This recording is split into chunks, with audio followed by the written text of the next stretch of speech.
Testing 1, 2, 3.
Madam Chair, we do have a quorum present in person.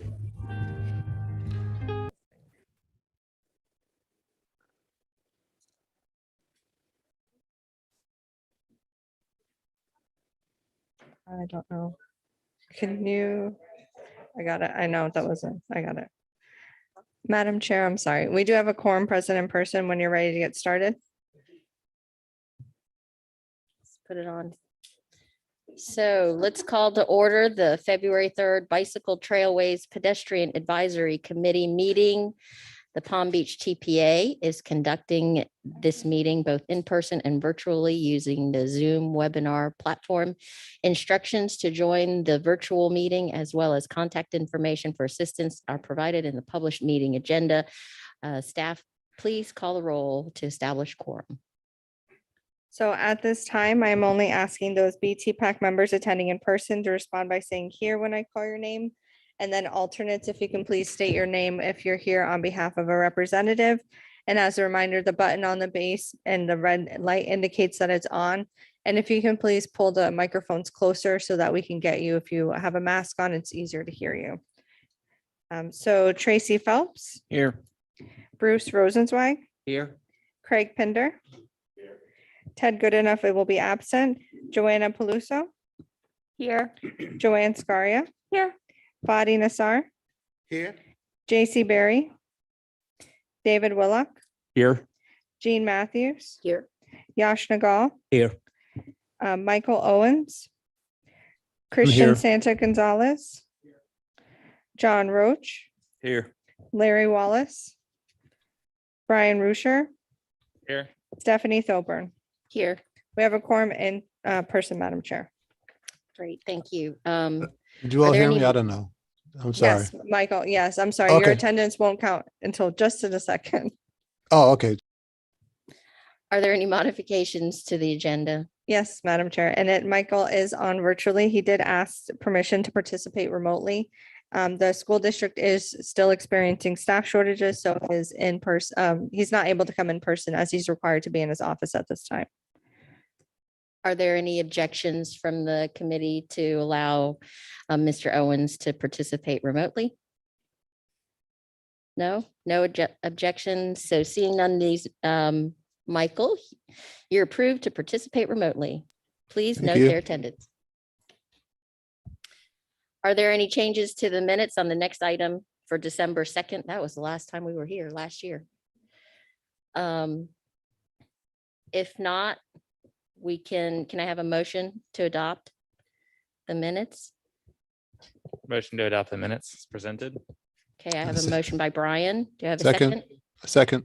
Michael, is that you? Yeah, that's me. Okay, and seconded by Michael. Are there any discussions? All in favor, say aye. Aye. Aye. Aye. Opposed? Okay, unanimous for approval of the minutes. So the next agenda item are general public comments and comments on the agenda items. As a reminder, there are 3 ways to provide public comment. Written comments may be submitted online on the website provided in the agenda. Verbal comments may be made by a virtual attendee using the raise hand feature in the Zoom platform, and verbal and written comments may be provided in person. Submitting a comment card at the welcome table, which is at the back. Are there any general comments that we've received for public? No, Madam Chair. Okay, so then we can move on. Okay. So anybody have any comments for today before we get started? I wanted to start with everybody else. Anybody? Brian? I know it's probably going to come up during an item later, but I just wanted to see a show of hands. Who all is going to the Safe Street Summit? We got 2, 3, 4. Okay. Oh, that's great. good. Good. It's good to, we'll go in as like a committee. It'd be nice to get a picture maybe at the Safe Street Summit if we can get that organized for Melissa. Just wanted to let the committee know Delray Beach passed its Vision Zero proclamation on Tuesday night. So Delray Beach is now a Vision Zero community. We'll be working on getting a Vision Zero action plan going. And then lastly, I wanted to congratulate Miss Frank. Don't you have a substantial life event coming up in the near term? Yes. Um, And what was that? so a week from today, I actually am getting married. So congratulations. Miss Congratulations. Alfonso. Oh, I mean, best wishes. Wishes, Thank yes. you. Thank you. That's all. Thank you. Anybody else? That's fun. That's great, actually, the Vision Zero for Delray. Joanna, I just want to say, because I wasn't sure if it was going to be on the liaison report, but we have a walk audit planned with the town in Pine Garden South. So I'm sure Stephanie will share about that. But we also have one planned for the Limestone Creek community, which is an unincorporated community in Jupiter. And what we're really excited about is that it will be at night from 5 to 7. So because that community is really dealing with a lot of lighting at night concerns. And for us, that's important for access to physical activity, but also, general safety. So we're really appreciative that the TPA kind of changed some of their policies and agreed to do a nighttime walk audit based on the community's request in the Limestone Creek area. So thanks so much. great. Is there anybody else? Any comments? One comment that I wanted to make was I was really excited to hear, and it's just in the planning stages, but Jupiter FDOT is doing what they call an improvement project at the intersection, at the I-95 interchange and Indiantown Road, which is where most of Indiantown Road is failing. And they had excluded previously any bicycle pedestrian facilities. But this week I got an email saying we're excited. They're getting ready to plan for a multi-use path, it appears, right now on the south side of Indiantown Road, which will finally connect Riverbend Park and the Lake Trail to the east, where we have bike facilities, and so you'll be able to get to the beach and take the bike lane and use the river walk. And that was a huge missing link.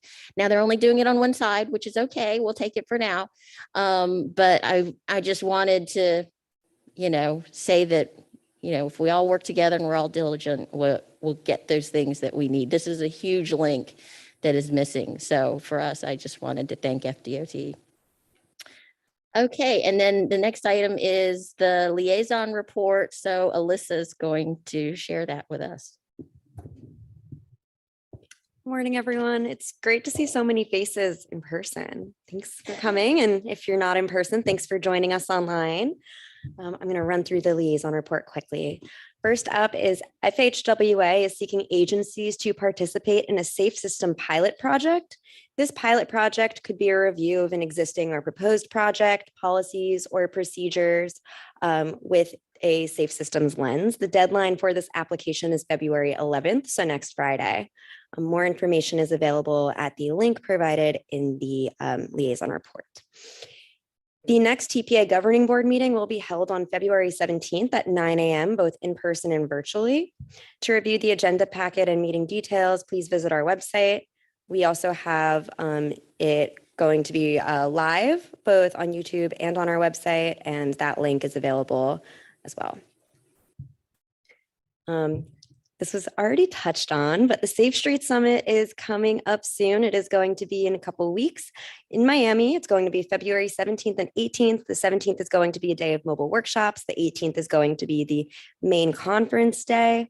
This year's theme is resilient and adaptive streets. If you have not registered yet, please do so. If you're interested in it, the information to do so is available on our website.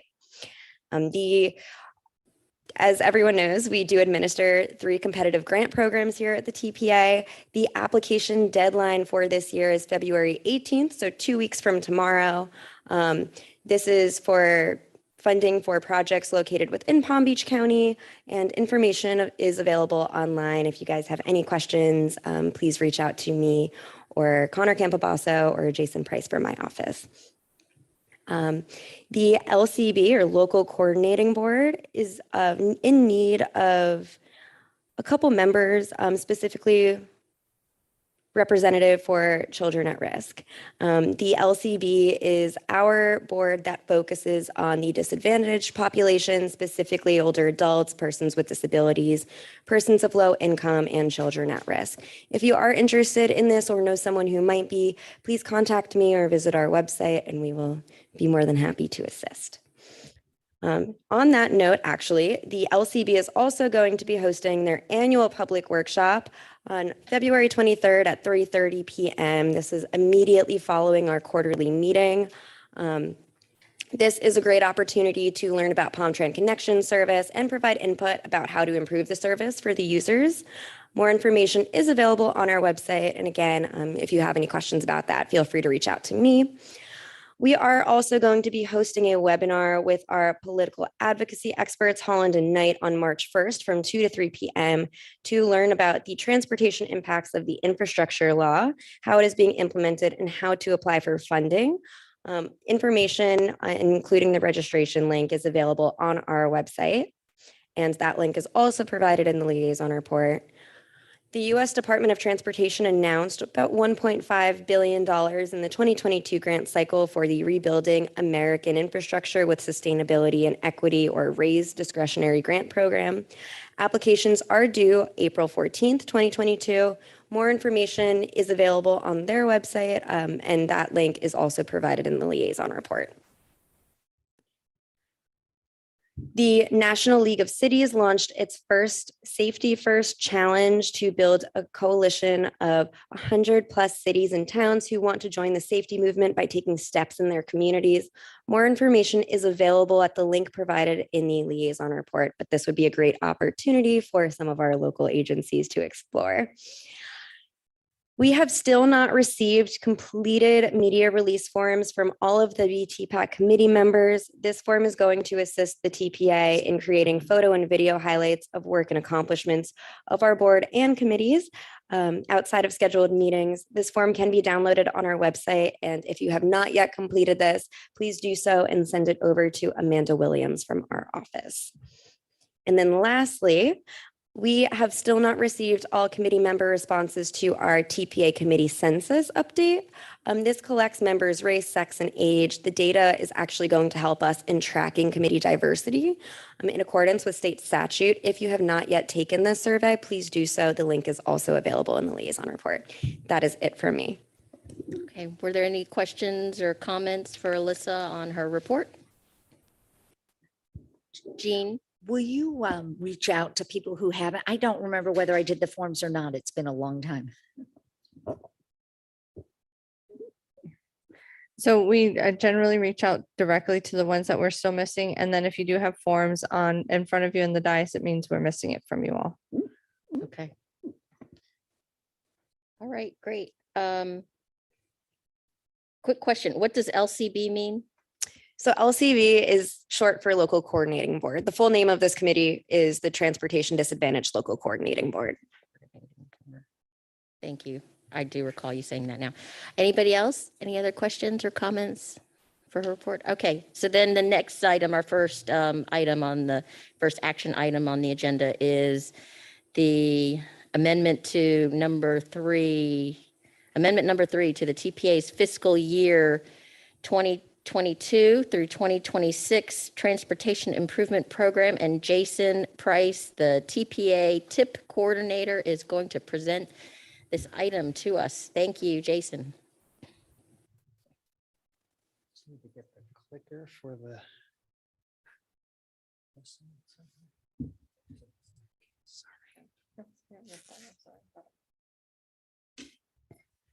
Sorry for the delay. Good morning, everyone. So today I'll be presenting amendment number 3 to the Transportation Improvement Program. There's a total of 7 projects as part of this amendment. One is the deletion of a project at the request of the town of Jupiter, and there is 6 projects to be added to the Transportation Improvement Program at the request of FDOT. As a reminder to the group, this is an action item, and this will require a vote at the end of the presentation.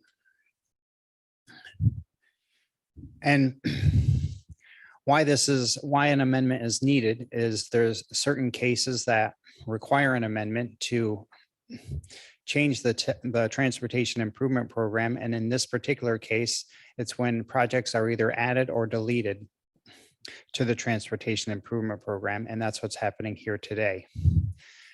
As well, only the projects that I'll discuss and present in as part of this amendment will be the projects affected by taking this action, and no other projects will be affected in the transportation improvement program. That lists all of the projects that we track within the transportation, within the document. The first project to cover is the Indian Town Road from US 1 to A1A. This project is being deleted from the TIP document as at the request of the town of Jupiter. The town council had expressed concern with the overlapping schedule with this project and the US 1 Bridge Reconstruction Detour project. And the concern was with both of these projects happening concurrently, there was the risk of any delays of this project would further extend the bridge detour, which would negatively impact traffic. And with this, the town council did not approve the construction contract for this project, therefore having it, requesting it to be removed from the transportation improvement program. The next project is an FDOT project that will be added to the TIP. And this particular project is for the design phase for wrong way driving detection at high priority locations along I-95 in Palm Beach County. There are several locations here listed on the screen, and those intersections are High Paluxo Road, Linton Boulevard, 45th Street, North Lake Boulevard, Palm Beach International Airport, Atlantic Avenue, the Belvedere Road Signal, and 10th Avenue North.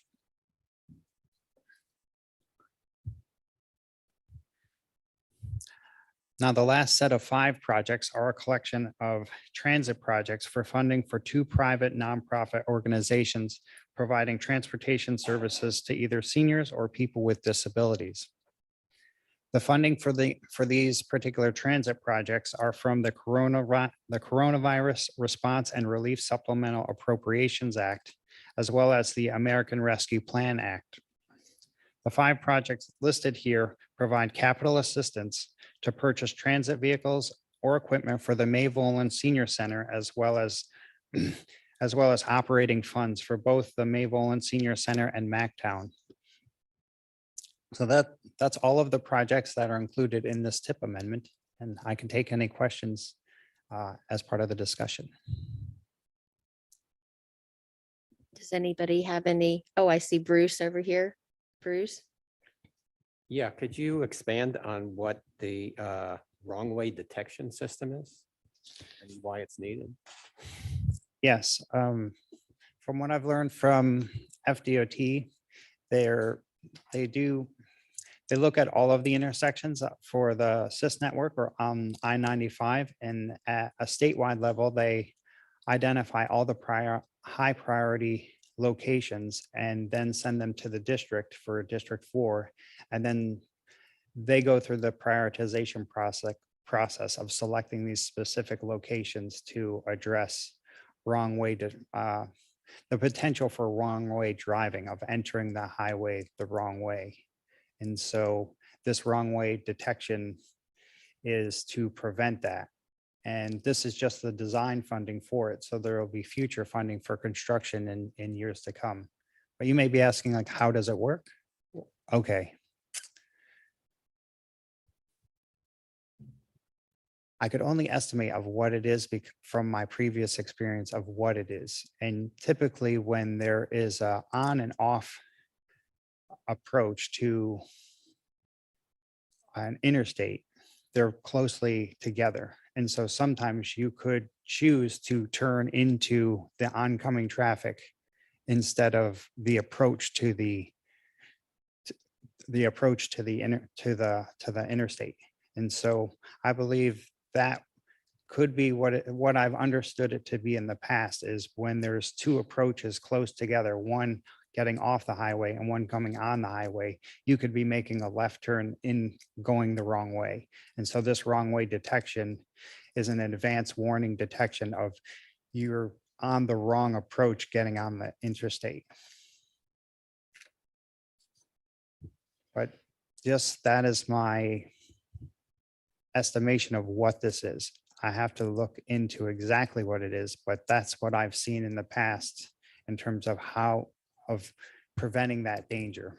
You envision some sort of signage or Yeah, flashing lights? yes. Warnings? Because usually there's just a simple sign that says wrong way. If you happen to go on if you're going down the wrong approach to the interstate. And this would be just more advanced warning signs, flashing, yeah, just most likely both, like flashing warning signs that you're, to indicate and draw their attention to if they had missed that sign that they're approaching the interstate the wrong way. Fadi?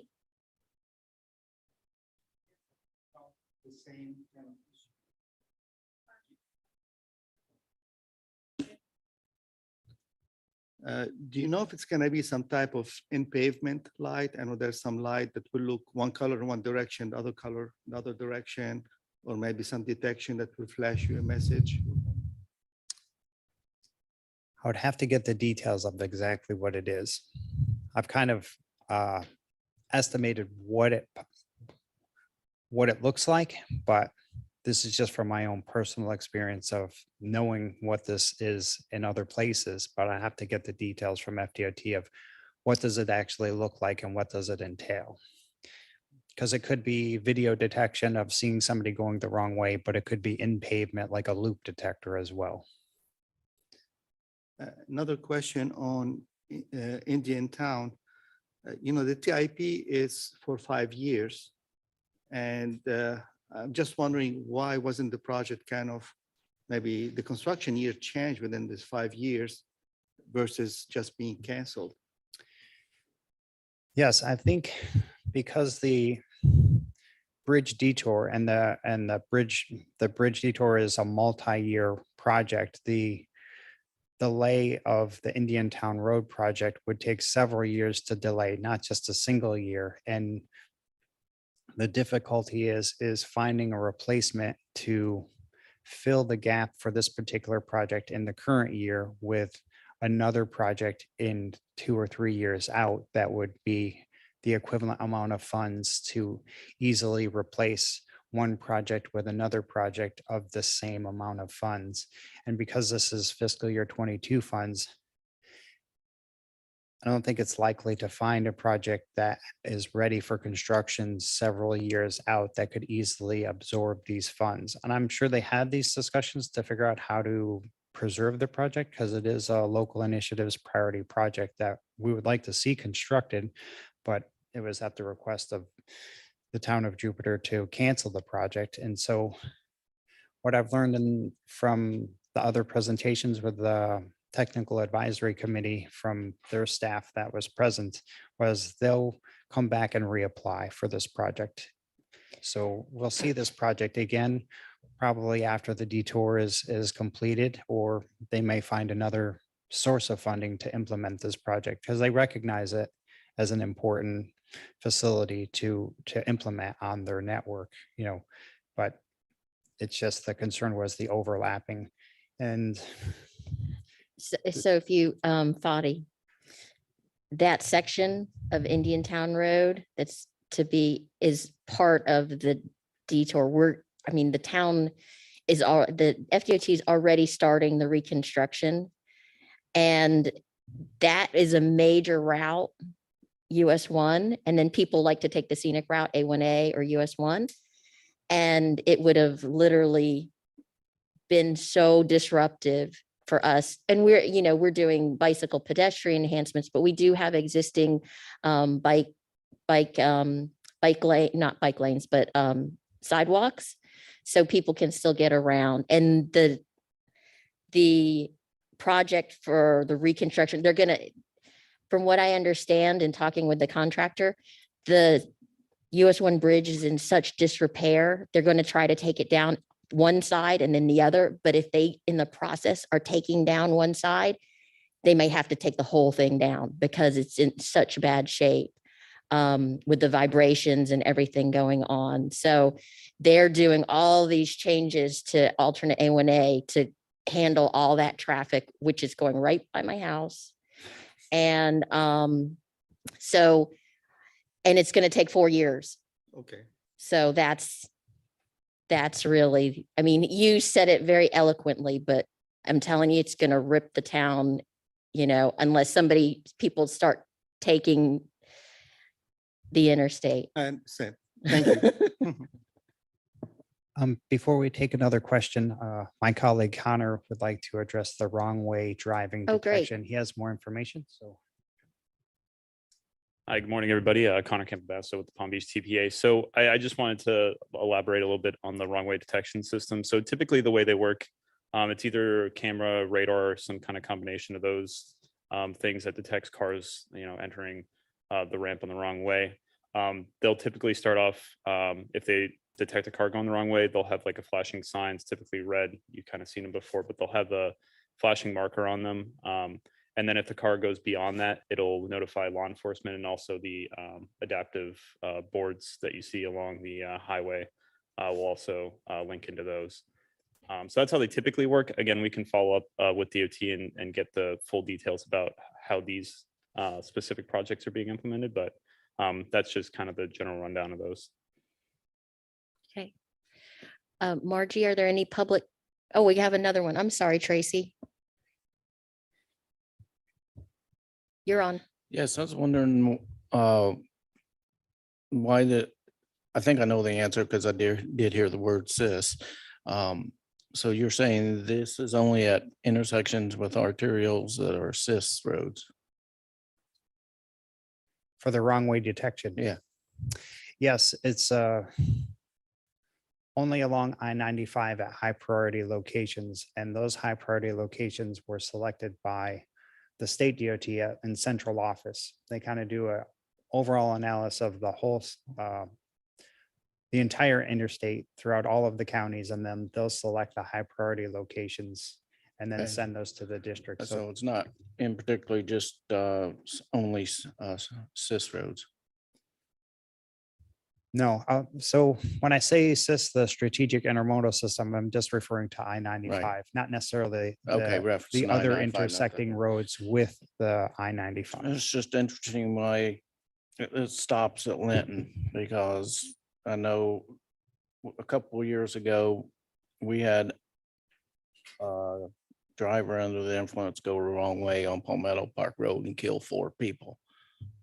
And or the wrong way on the southbound ramp. He went northbound on the southbound ramp on Palmetto Park and I-95. And I thought killing 4 people would be enough to have that interchange added to that. They could be doing something to 3B project, but I was kind of just wondering why Palmetto Park was not included in this list.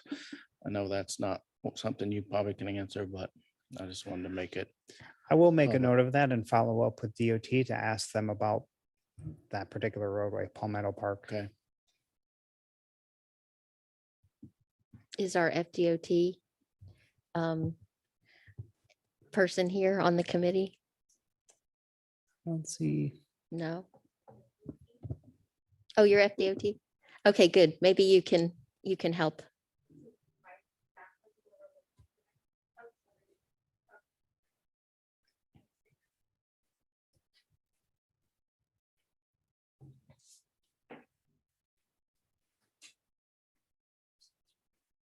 Hi, I'm Wabette Hay. I think I'm supposed to be here. To answer that question, I am not sure why Palmetto Park was not one of the ones that were selected, but that's something that further investigation can figure out. They use an analogy when they were selecting the different areas that to put the one-way signals at. I'm not sure. I can't answer that question. Okay. That Well, wasn't done internally in our district, but it was done in central office.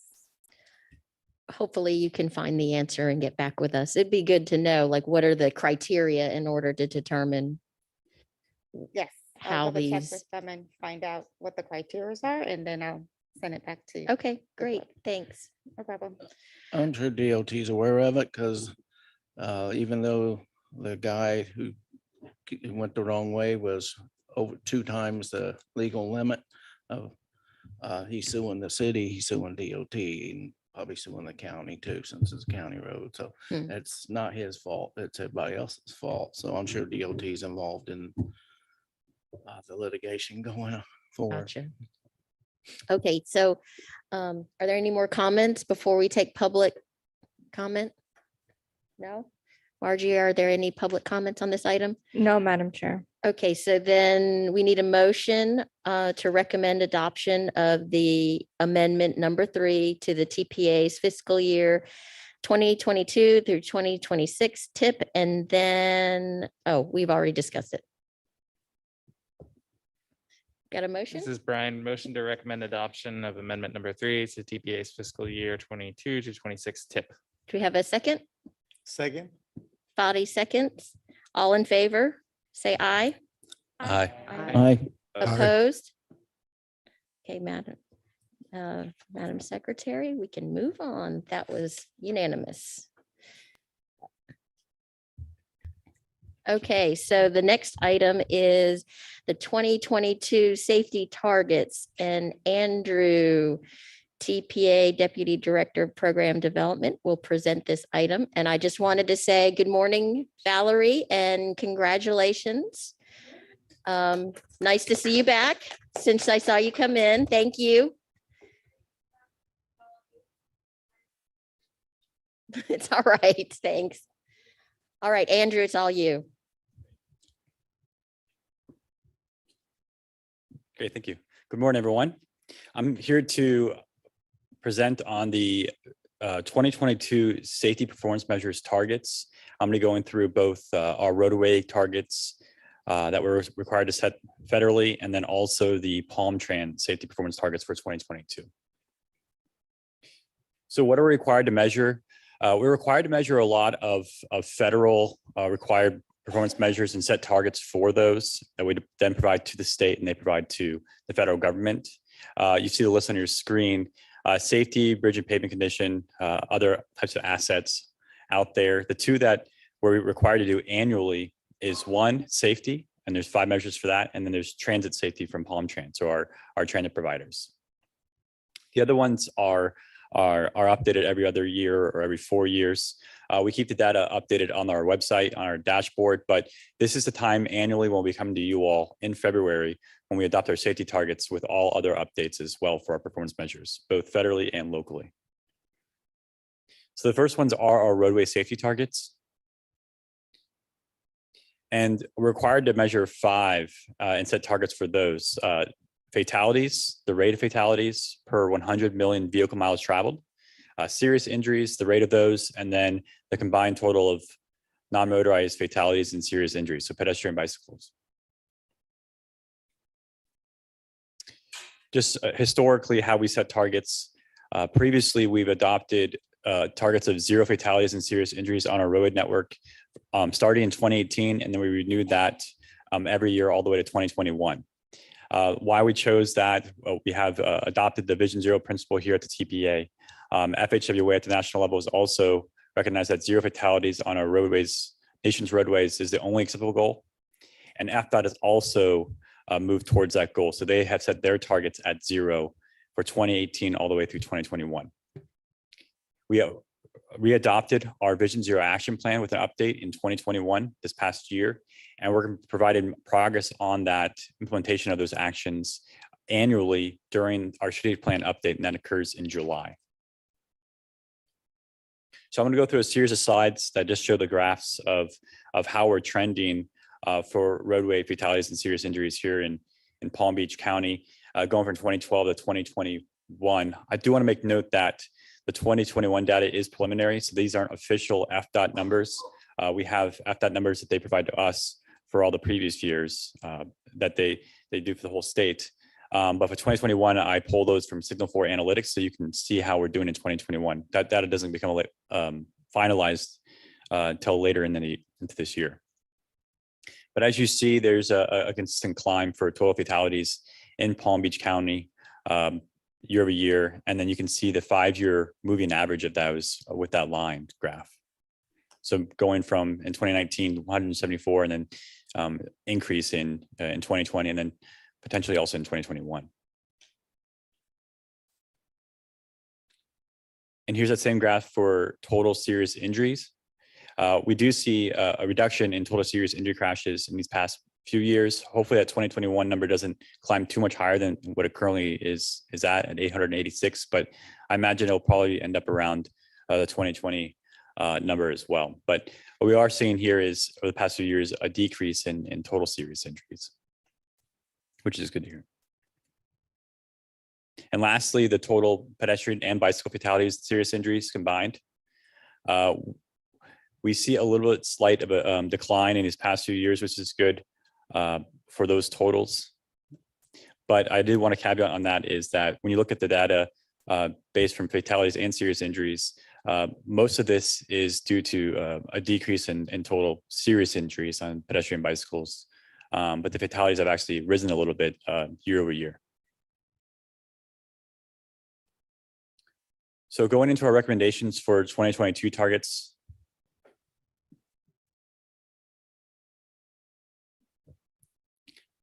You see on the screen here for 2022, for number of fatalities, rate, serious injuries, the rate, and then non-motorized fatalities and serious injuries.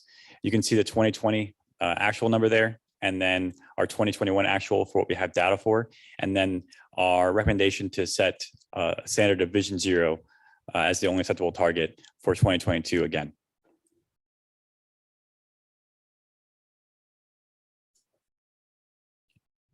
And then I'm going to go into the Palm Trans safety targets. So these are ones set by Palm Trans, and they follow standards through the National Transit Database and FTA about how they are required to measure these. And they set their own individual targets, and they base theirs off of historical data of 4-year fiscal year trends. And so that's sort of how they come up with their more current target. But what they're required to report on and set targets for is by mode. And you can see the 7 target measures here. So fatalities, just like we do for roadways, but theirs is their rate is measured off of 100,000 vehicle revenue miles. So that's when it's out there in service. They do it on number of injuries. So that's total injuries, whereas the roadway one is just for serious injuries. So those that are incapacitating. This includes all injuries, the rate of those. Safety events and their rate, and then the average miles between mechanical failures. And they're required to set those for both modes: fixed route service, their bus service, and then Palm Trans Connection, their paratransit service. So that's 14 measures total that they're setting targets for. And I'm going to provide 2 detailed tables that sort of has a lot of data on there, but I'll go through it slowly for both fixed route and then the paratransit. So the first one is the historic numbers for Palm Trans for fixed route targets. So you can see those trends over time from 2018 to 2021. And then what their current target is, and then their new target. So their current targets, you see at the second to last column there, are they're renewing those targets for 2022. And the reason for that is that because of COVID trends and having a different service out there the past 2 years, they did see reductions in a lot of their fatalities and injuries and everything else. So they had a lot of improvements in that. But because those are off years from like more of an average trend, they didn't want to set new targets that were much lower than that. So, but they are improving in those, and they want to, obviously move towards 0 with all of these as well. But you can see their new targets there based on their averages from the past few years. And I just wanted to point out some of the what we're seeing in 2021 numbers. They did have 1 fatality in 2021, but historically they typically trend without any fatalities. They had a reduction in number of injuries and the rate. Number of safety events went down and the rate.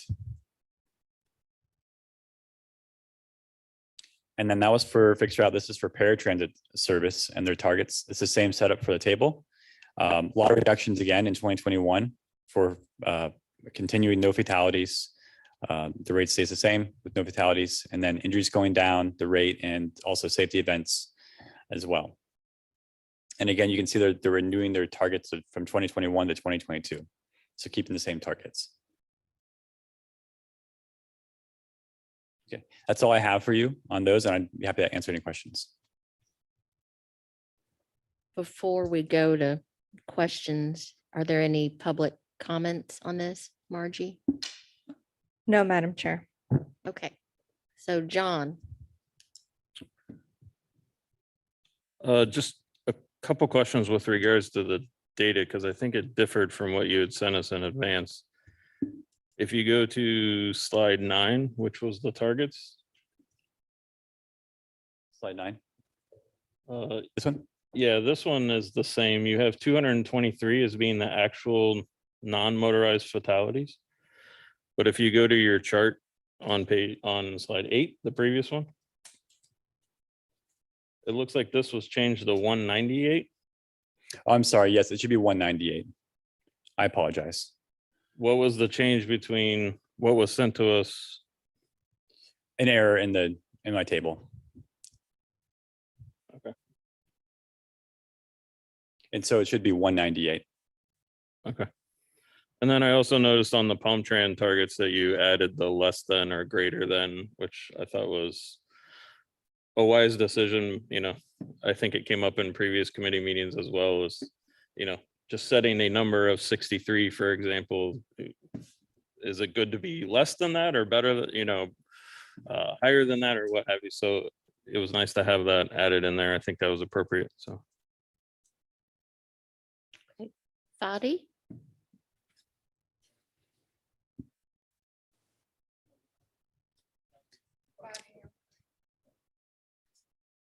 Yeah, the county, we're in the process of summarizing the data for 2021 and just kind of for consistency. I know the data you showed, the fatalities, is it for ped and bike only? No motorcycle, no? Non-motorized, correct. How about if it's electric bike, electric scooter? Would that be considered a bike? I believe it's still considered a bicycle. And how about if you have fatality, on the freeway, somebody is fixing his car or in a private parking lot? Private parking lots are not counted in the data. It's only in the public right of way. And then the person fixing their car would be considered a pedestrian. Okay. And my last question, what is your source for the VMT? So VMT it is also from FDOT. They release that annually. And so we use the numbers they have from the county. They have the statewide totals as well, but we get at the county level. And so they're the ones who calculate the rate of fatalities. And that's why you see on the screen right here, it isn't available for 2021 because we don't have a preliminary VMT from them. So do you have one VMT for the county or do you exclude the freeways or do you have separate ones? I would have to see, I'm not sure how they would get down to like local roads and all that. So I'm not sure specifically how that one's calculated. Maybe later on, if you can just have a meeting, nice kind of to coordinate. So at least we'll be evaluating things with the same, the same basis. Sure, that'd be great. I'd love to hear if their VMT is appropriate. Obviously, we have to use their VMT for this calculation, but when it comes to like a preliminary VMT or how we're approaching that, definitely. Okay, thank you. Brian? Just a quick question. Is the Go Glades service provided by Palm Tran included in the paratransit numbers?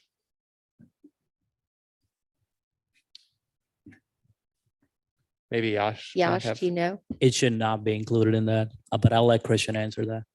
Good, okay. Just out of curiosity, because I was interested in those safety metrics as well. Yeah, so Go Glades is a separate mobility on demand service. So you don't have to be an ADA passenger. ADA passengers go all on paratransit. Thank you. And the reason I ask is simply because it's a transit service and transit typically safer, but you never really know. So thank you. Great. Okay, Bruce? Yeah, I have two questions. First, in the miles between mechanical failures from 2018 to 2019, there was a significant increase between failures. Was some kind of measure instituted that bettered their record? I'm gonna have to refer to Palm Train if they have an answer or not. Can you say that again? I couldn't hear your question.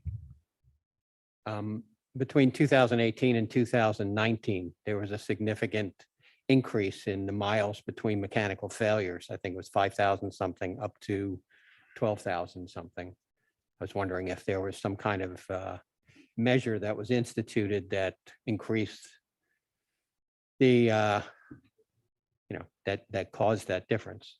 So unfortunately, I do not know the answer to that, but I'll let Christian answer if he knows, or we can follow up with you later with the information. Okay. I was just, my thinking was if there was, maybe it could be done again. Yeah, but so the question was, for Christian, was why the improvement in miles between mechanical failures, almost, 9,000. Did you get new equipment? Did you get new vehicles? Is that what? Yes. So just last year, we got 121 new paratransit vehicles. That was about 50% of the fleet. The county decided to buy the vehicles in 2015 when we took over. Our previous provider was MMMG, Metro Mobility Management Group. And we issue a new contract with two providers, which is MV Transportation and First Transit. And the county decided to, instead of having the provider provide the vehicles, buy the vehicles ourselves. So they were all bought at the same time, and they're now coming to the time that they need to be replaced. So half of them were replaced last year. Okay. So there you go. New stuff doesn't break as much. And just wanted to, about the Go Glades question, we currently don't report to the NTD, the Go Glades, because it's still considered a pilot program. We have come to the BCC a couple of times to bring this item for approval as a permanent service. We're expected to come back around March this year to bring it up. They're debating if the service should be insourced or outsourced, and they haven't made that final decision. So the NTD doesn't require us to report the service if it's still under a pilot category. Did you have? My second question Okay. is, if I'm reading this right, the pedestrian and bicyclist fatalities and serious injuries are lumped together. Is there a breakout for that? There is. I don't have it in front of you today, and I can provide that in the future. But yes, there is a breakout of that. Okay, we cyclists would be interested in knowing that, so. Yeah, they continue to provide the summary table lumped together, and we've requested not to have it that way. But we'll make sure we get it for you. So the thing about that is details wise, I can provide it to you if I go and pull it myself, but it may not directly match the numbers they're providing that are like the official ones. That's why I wanted to make sure I get it from them, but I'll make sure I get that for you. Okay, thanks. Okay. Is that all your questions, Bruce? Okay, so John. Just want to have a little bit of a discussion as to what, and it's probably on the slide that you have here. Obviously, I'm a proponent of Vision Zero, and I think we should certainly be striving for zero fatalities and so forth. And, but the 3 years that we've adopted that, we've actually had an increase in the number of fatalities. So what are we doing, or what are we analyzing? Is it the 5-year trend that you've put on there to see whether we're going in the right direction? I mean, are we looking at it just from 1 year to the next? Are we looking at that rolling average? What types of statistics are we giving ourselves to, report back whether we're heading in the right direction? It's a good question. And that's the official, since we do Vision Zero here, but the official reporting is done at the 5-year rolling average level. And that's actually what you see as the line graph there is the 5-year rolling average. So for example, your 2021 there is going to be the previous 5 years from 2017. So that's because you do have up and down trends. And so you wanted to see the average overall. So that's sort of like why we want to show it both ways and obviously move down year to year when we can. I guess what we're doing about it is really and for implementation wise is how we're tackling with our Vision Zero action plan and trying to incorporate those actions and strategies and that we do on a daily basis. And that's really the component of Vision Zero with our strategy, at least on the staff perspective from the TPA, is when we're going into how we design roadways or other types of transportation facilities from a safety first mindset. And I think the whole thing about Vision Zero there is to shift that focus and to fundamentally shift our approach to designing facilities. And so that's where the Vision Zero concept really comes in. So not having trade-offs between mobility and safety. It's really safety first. Great. I'm not sure if that answers your question totally, but. No, it does. I just, obviously, I would love if we could get to zero. The question, we just constantly have to be aware of how we're trending, and rather we're trending in the right direction as opposed to just looking at, okay, last year we missed our goal again, 2021, we missed our goal by 204, for example, where it's more telling if you look at, I think it's the previous slide of, the 5-year average is going up. Well, go to just total fatality. Yeah. I think that's more concerning, not just that we missed our goal, but that the last 3, 4, 5 years we've missed our goal, so just being cognizant of that trend, I think, is important.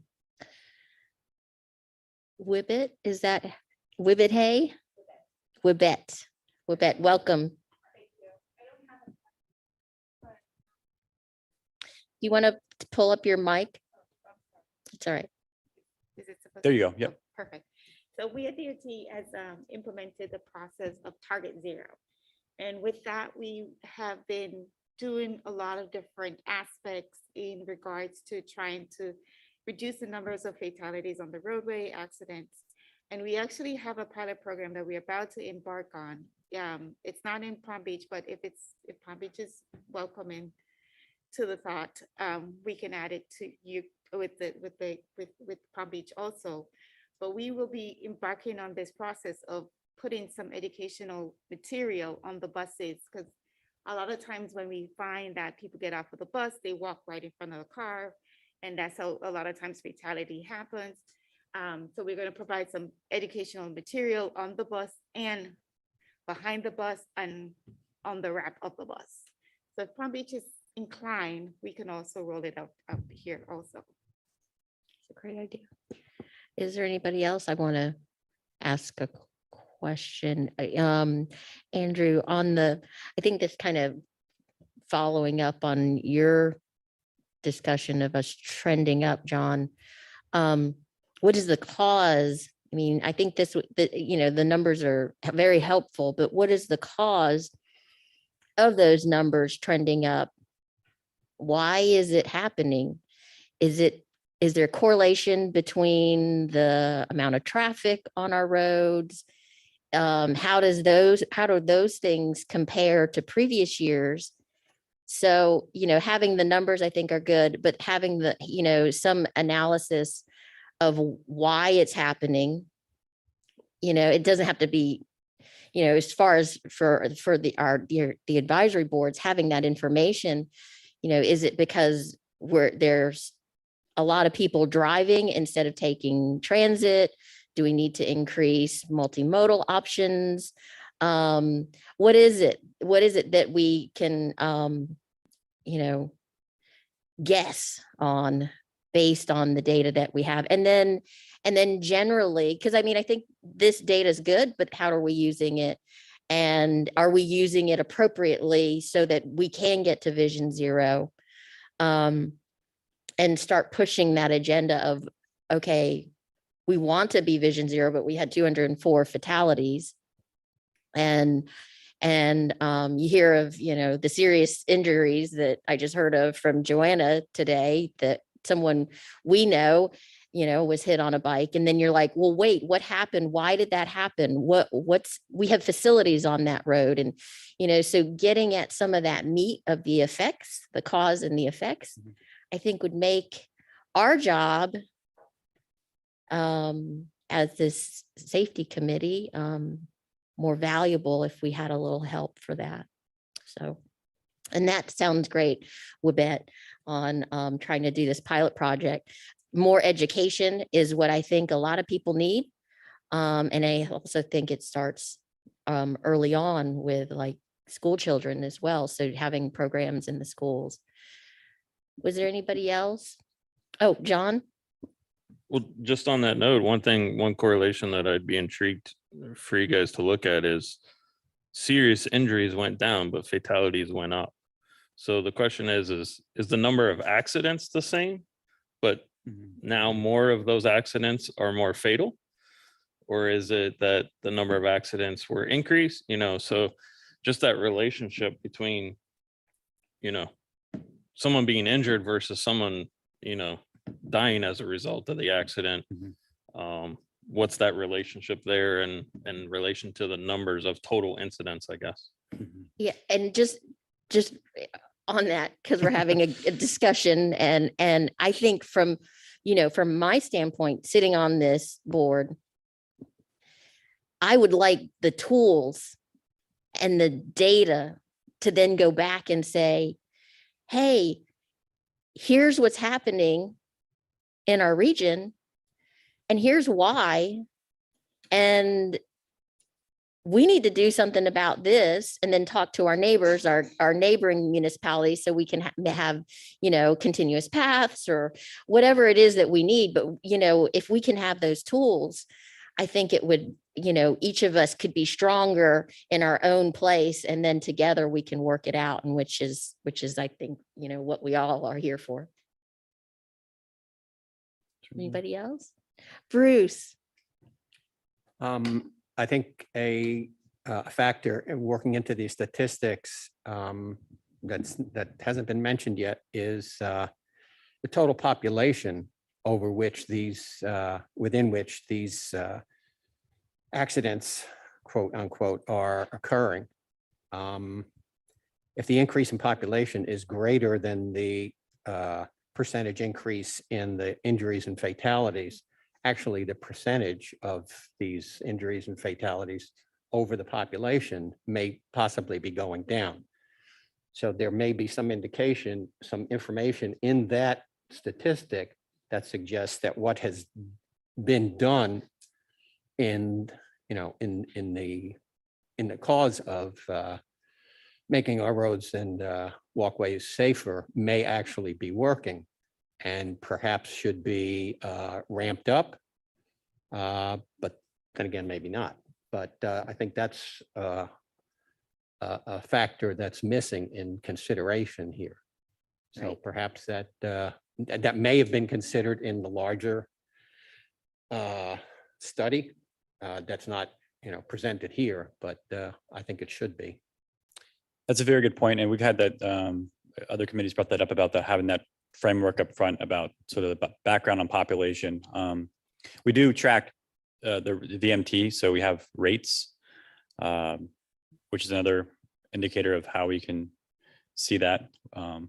When it comes to non-motorized fatalities and serious injuries, though, really a way of making it equal, I guess, in a rate is with population totals. So I'll make sure I have that in the next presentation for you. Craig? Yes, another thing I would like to see is where these fatalities and serious injuries are happening and what are the characteristics of those roadways, so that we can be able to compare. So are they happening more on a 6-lane roadway versus a 4-lane roadway? What are the speed limits? And what is the context around those roadways? That would be very helpful as well, especially as we are making improvements on the system. So how do we compare those improvements that we are making to other systems? So if there's a roadway that has just a 5-foot bike lane, are there more conflicts with that 5-foot bike lane versus a roadway with a buffered bike lane?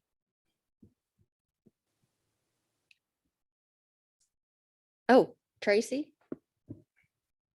Get Yeah, you. I don't want, we can't be too quick just to blame it on more traffic.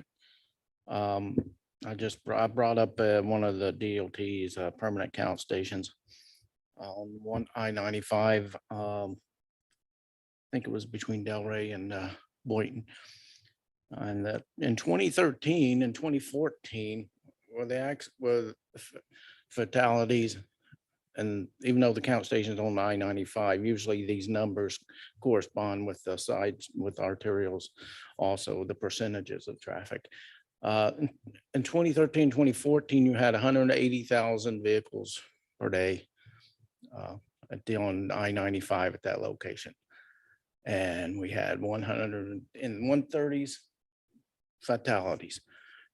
In 2020 and 2019, you had 190s. The miles or the volumes was 190s in the 190s. So you had like maybe a 5% increase in traffic, but yet we have a 50% increase in fatalities. So there's something going on. I'd like to know why. What were we doing something back in 2013 and 2014 that made it better than it is now?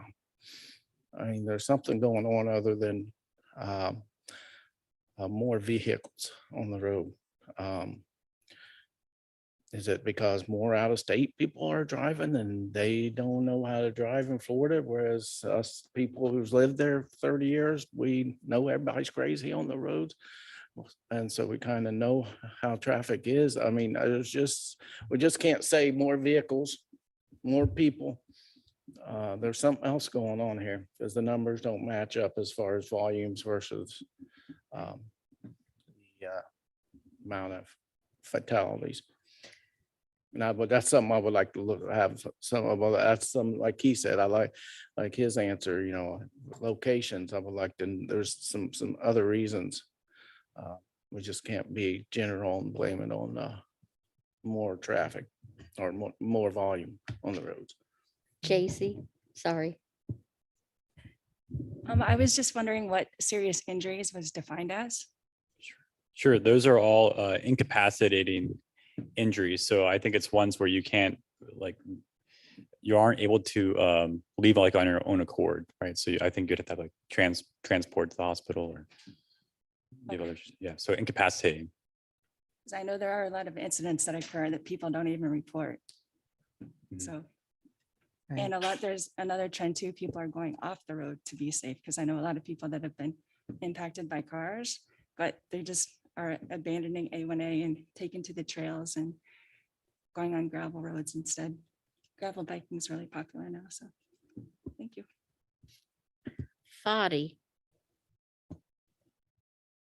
Yeah. Oh, Do you want to go ahead? No, I was gonna make a motion. Okay. Yeah, as I mentioned before, we are in the process right now to summarize the data for 2021. I mean, we look at everything, including intersection, but particularly for the fatalities of pedestrian and bicycle, we're looking at the time this happens. We're looking at, what the cause is. We're also going to be look at basically what the action of both, the pedestrian and the driver. So as you mentioned, Tracy, we would try to figure out not only where they happened, but under what conditions, and if there's any kind of pattern that we can identify. From the previous evaluation we did, a lot of them happened very late at night, somebody just crossing the middle of the road, and basically kind of just walking in front of a car, not paying attention. But we want to be very specific. We want to go and evaluate all of these and provide a more detailed evaluation of these fatal crashes. Brian. So I'll close with a comment and maybe with the motion. I look at this and I take it from a higher level view. When I look at the TPA, I look to it for leadership when it comes to these types of things, but it also puts it in a very difficult position because it manages exactly 0 miles of roadway in the county. And so while they are providing leadership, they also have to give us a mirror and ask us as, staff for our cities in our county, what we're doing. So in terms of what we want from the TPA, I think that I would put forward a motion to adopt this item simply because I think we need to continue to have the TPA provide that leadership and have as a target of 0 so that the staff can continue the work that they've been doing for so long. While the metrics are difficult and while I think that we can do a deeper dive into them, I think it's important to adopt these safety standards and to have them continue to provide all of the work that they've been doing. And this is, I think, Vision Zero has only come about in the past few years. So I think everyone's still kind of figuring it out. But I think having the TPA be this kind of leader with 0 for the whole county and for all of its municipalities is important. So with that, I make a motion to adopt. Do I hear a second?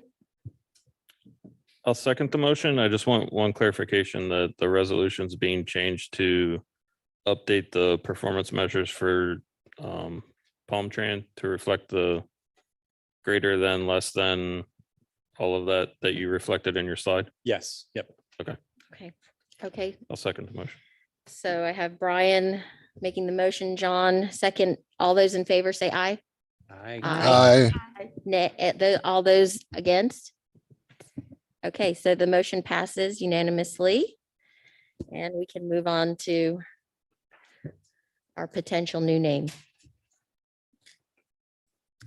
The next item is an amendment to Section 5 of the TPA's operating procedures. And Alyssa is going to present this item.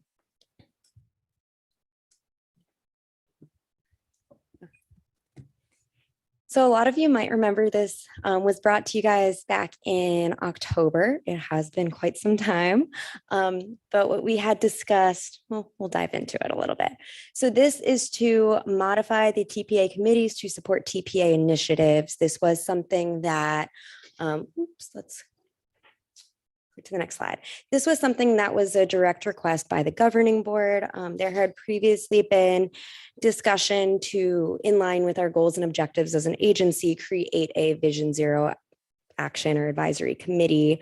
At the time, the discussion kind of went the way of, well, we already have a bicycle pedestrian advisory committee. They already look at all of the safety initiatives. There we go. So what can we do instead of having a duplication of the committee we already have? So the proposal was to modify this committee to actually reflect Vision Zero in the name. When we came to you in October, we had presented it as the Pedestrian Bicycle Safety Committee. But since that conversation had ensued, kind of talking about, do we create a new committee? Do we just change the existing committee to reflect what we're already looking at, which is really safety for non-motorized users? So that is what we're going to discuss today. So the changes that, thank you. So the changes that I'm explaining in front of you today really will only ensure that this committee reflects a broad cross-section of pedestrian and bicycle safety advocates and people who really work in the field and can, speak on behalf of the safety. The main change would actually just be changing Bicycle Trailways Pedestrian Advisory Committee name, BTPAC, to the Vision Zero Advisory Committee, or the VZAC. And again, you can see on the screen that this is an item in our strategic plan, and the item 6B reads, modify TPA committees to support TPA initiatives. So the draft changes to the committee's role, it doesn't take anything away. It really only adds to it. And the language that you see on the screen is what it is. So updates the VZAC, or right now BTPAC, role to advance those elements of the TPA's Vision Zero action plan oriented around pedestrian and bicycle safety. That's the new language in there. We're keeping and to address all other matters and concerns when directed by the TPA. So as a committee, we already really look at all of the safety aspects of pedestrian and bicycle safety. So we're just really adding that language into our operating procedures to make sure that is the focus, which is already what we do. The committee function, I'll run through it. Nothing is changing though. So just to talk through it a little bit, we are still going to review transportation alternative projects. We're still going to be able to re-rank them, so no worries there. We will continue having all long-range transportation plan, priority project list, transportation improvement project or improvement plan, and unified work program material presented to us. We will still have a voice in all of that. All other TPA-led transportation plans, studies, reports, all of that will still come to us. We will still have a voice for all of that. Transportation plans, studies, reports, projects presented both by TPA and partner agencies such as FDOT and any other entities that are our partners, we will still have a voice in all of that. The same with regional transportation studies, plans, reports, projects, all of that, and any other items that are deemed a good topic for us, both by the TPA governing board, staff, or the Vision Zero Action Committee, Advisory Committee, we will be able to talk on behalf of all of that still. A new thing, in addition to the name change, the only other thing that will really change in this is the committee structure. So this proposal does not actually remove any existing members. We want you all to stay. We love working with you and having you and your voices on this committee. This will just give us the opportunity to add some new members, some members that have some really important input when it comes to safety of our existing transportation system. This includes additional local governments. We can now invite in, CRAs, DDAs, health departments, law enforcement entities, fire rescue services, the school district, and other aspects. We already have school district on this committee, active transportation advocacy groups. So more bicycle advocacy groups. We really want those users to have a voice in this committee. Additionally, any other entities that are deemed appropriate by the TPA governing board.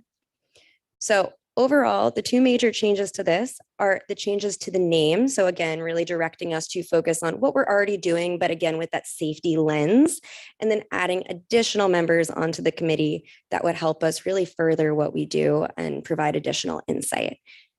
That is it for my presentation.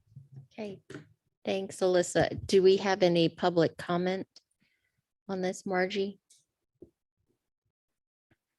I'm just double checking.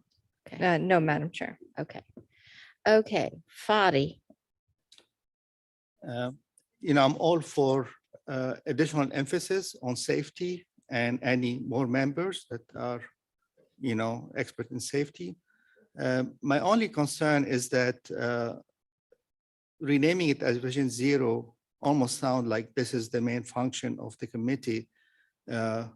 And, when we say about bicycle, trailway, and pedestrian, it's much more comprehensive name. It means connectivity, it means improving, the physical facilities, trailways. So I just feel that while I approve, adding those additional emphasis, I think the existing name probably is a bit more descriptive of what we do. So in response to that really quickly, again, we're still focusing on all of these facilities. It's just really pointing us in the direction of looking at it with a safety lens. That is, we are a Vision Zero agency now. We are encouraging our municipalities to pick up Vision Zero, and it's still, we're not going to be looking at anything differently. We're still, focused on the non-motorized aspects of the system. But again, it's just reiterating that we are looking at this with a safety lens. We have seen quite a few other similar agencies around the country are starting to change their names for their BPACs or BTPACs, or, they have similar but different names all over the country. And they are starting to rename in terms of Vision Zero, just because it is really, a national initiative that we are trying to do. We're trying to, similar to the last conversation that we just had, aim for zero and create a network that is safe. So it's really, again, just refocusing. We're still looking at all the same stuff, but it's just, we're putting on our safety hats and kind of looking at all of it more in that type of realm. But like I said, this is something that is becoming quickly a very big national best practice. And there are quite a few other agencies that have adopted similar committees. And again, this was a discussion by the TPA governing board in terms of, do we create a new committee to focus on Vision Zero, or do we let the committee that is already doing this pretty much just rename it to meet our goals and objectives of an agency? Jean. I think we can focus on Vision Zero while retaining our name. For a lay person, if they click on and they go, what exactly does this Vision Zero advisory committee do? They're going to go, scratch their head, go, we don't know. But then they go Bicycle Trailways Pedestrian Advisory Committee. If they're looking to talk to somebody about a bike ped issue, they're going to go, oh, that's the person I talked to. So I have no problems incorporating the Vision Zero within our group, but I do have a very strong problem with renaming it. Joanna. I agree with what Jean did mention. I think Vision Zero, I mean, in the health world, we speak constantly about language being an important part of how we get the community involved and to understand the work. And I agree that this bicycle trailway pedestrian committee, rather than Vision Zero is not in the vernacular of community members quite yet. You know, and that doesn't mean it might not be in the future. I was also going to mention, I think of several years ago now, probably 3, the TPA put on that Vision Zero training. I wonder as a part if that could be incorporated as a future training or opportunity to kind of expand the exposure of Vision Zero to additional community members too, or, you know, officials or government people, because I imagine I'm also kind of struggling Vision Zero. What would the ultimate focus on? Because I don't live and breathe it every day either. So the training might be more helpful to get it more relevant and understanding for the community as well. Thank you, David. I completely agree with Fadi and Jean. I think we should emphasize safety, and I believe we always have. It's just changing it to Vision Zero, that term isn't generally known to the public. And bicycle, pedestrian, trailways, it's self-explanatory. So if the public is looking for a group to advocate for those activities, they're going to look for bicycle, pedestrian, trailway. Vision Zero, I mean, it's well known to us. It's not well known to the public. So it just seems like it's, I don't know, making things just a little bit more difficult for the public. Jean, you wanted to add something to that? I do. And I think Vision Zero incorporates not only bike ped facility things, it is PalmTran, it's trains, it's I-95, it's very broad. It's all methods of transportation. And we really don't focus on accidents, car accidents and wrong way crashes on I-95. We focus on bike ped. That's why I think it's very important we keep our name. Okay. Brian? Sure. So with respect to the 2 items that result from this, I think it's important to obviously support the expansion of the committee to represent the overall need and focus that we are providing on. But I also, I draw back on the votes that we've taken with respect to ranking projects and increasing the the safety and numbers element with respect to the Boca Raton lighting project. We want to make sure that people are given safe, comfortable, convenient facilities at all hours. But I also look at the interplay of our transportation system. You can't just look at projects from the perspective of a bicycle, pedestrian, trails. I think we have to start thinking about how all of the systems work together. And I think that while we are not shifting our purpose in its entirety, I think the name change is appropriate, considering the safety targets that we're going after. And I know that it might be a little bit difficult for the public to chew on, but I don't know about anybody on this committee, but no one's ever reached out to me and said, hey, you're my representative on the BTPAC committee, and I want you to do this. Most of my comments and inquiries come directly because they're citizenry of Delray Beach, and they want to know who to get in touch with their respective government. So it's not necessarily through the TPA, it's more so through my individual contacts. So I'm not sure if Stephanie, you've ever had the experience as the chair, or heard of that before, but just in my experience, no one's ever reached out to me as a BTPAC representative. Thank you. Joanna, do you have another comment? I'm trying to like formulate what my question is, but I'm just, and maybe I need to go back and view some of the previous governing board meetings, but was the governing board asking for the Vision Zero Advisory Committee? And, you know, there was a stark difference and you all just kind of figured out how there would be, how we can make it work with both, or really it was just the expansion to include additional advocates that represent Vision Zero? Sure. So this was part of our board adopted Vision Zero action plan and one of their asks to have a Vision Zero advisory committee. The roles and responsibilities of that committee would be the same as BTPAC. So it would be redundant to have two of the same committees. And to answer some of the concerns that happen, I mean, most of the time when someone has a question or concern for pedestrian, bicycle, any specific question, okay. They typically do, you know, find me on the internet and reach out to me, and then I'm the person that directs them to the city. It's, you know, a fairly easy search if you're looking up ped bike safety person in Palm Beach County. My title throws me at the top of that list. So I that is definitely a point to be made there. But Joanna, to really answer your question, it would be the same as what we do. So it would be redundant to have two of the same committees. So, you know, changing the name to be more in line with what we are trying to achieve as an agency, as our governing board has adopted, the name is for that reason.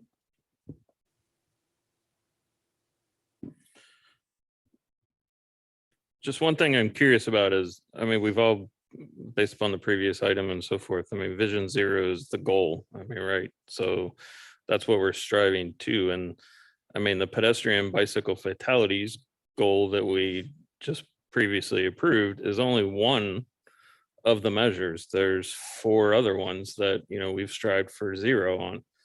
So the question is has this been discussed with any of the other committees in terms of their renaming or their change of makeup or what have you, because they should be having the Vision Zero goal as well as part of their scope. I'm just concerned that the focus on pedestrian and bicyclists that and alternative modes that we were brought here to review and comment on and so forth could potentially get watered out and watered down from you know, by changing this and going forward. So, you know, for example, is the technical advisory committee being renamed, you know, to reflect Vision Zero as well? Because that obviously should be their goal. Sure. So all of our committees, you know, we all have the same goal in mind for Vision Zero. Like I said, our agency has adopted Vision Zero policy, and we push that in everything we strive to accomplish. Now, both technical advisory committee and the committee or citizen advisory committee are, you know, required for our agency. So we cannot change the names for that. At BTPAC is not actually a required committee. There are MPOs around the state that don't necessarily have a BTPAC, really only the big 7, and a couple other ones do. So on that, we do have more room and flexibility in our committee makeup structure, what we try to achieve, and ultimately the name. BTPAC is not a name that is required. Like I said, this committee is not required statewide. But the other, I mean, we are the only BTPAC in the state of Florida. We are actually, I think, one of the few BTPACs with even trails in our title at all in the entire country. So this committee has the flexibility to do so and kind of refocus on safety. Again, we would still stay on safety of non-motorized users of the system because that is what we do. We are the non-motorized committee, pretty much. But we do have the room in our operating procedures and in our role to change the name to reflect that. Okay. Bruce? So far, I agree with everybody. And I think maybe just to cut to the chase here, we call this BTPAC a Vision Zero Advisory Committee and have the Vision Zero be the umbrella heading for all the advisory committees as a TPA ordained entity. That's all. David? Oh, okay. Tracy. I know, I'm not part of the particular group / committee here in Palm Beach County, but I was up in Seminole County, and I know they're not part of the TPA, but the county does have a group similar to what this is describing, and it's called the Community Traffic Safety Team. Again, I'm not familiar with the process down here, but I know in Seminole County, we had everything that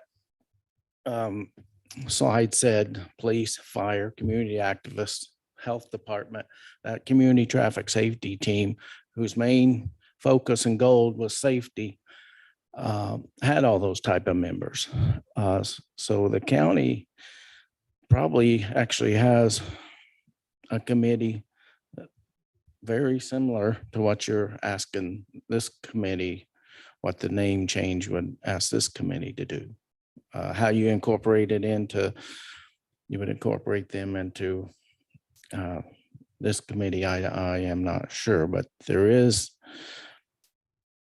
should be a committee already looking at safety for all modes of transportation, and it should be the Palm Beach County Community Traffic Safety Team. If I could quickly jump in on that. So Palm Beach County does have a CTST, or Community Traffic Safety Team. This is an organization or a committee that is actually organized through FDOT District 4. It is mainly law enforcement and representation. We do have, I sit on it, and in my absence, we do have another staff member who sits on it and participates on it.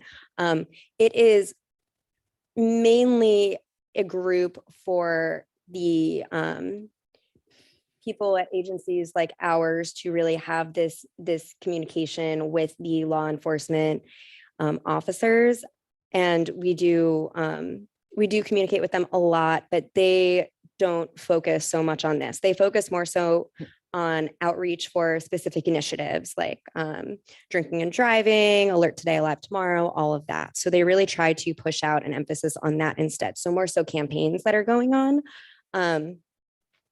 We do attend their quarterly meetings and share what they're doing. And, if we do move forward with this and expand our board, that is likely where we would be pulling at least some law enforcement officials from. But it is not, they do not do what we do as a board. It's a little different. They more so focus on, district-wide campaigns, safety campaigns, how to best work with the local officials to spread that out. Okay, it sounds different than the one I served on.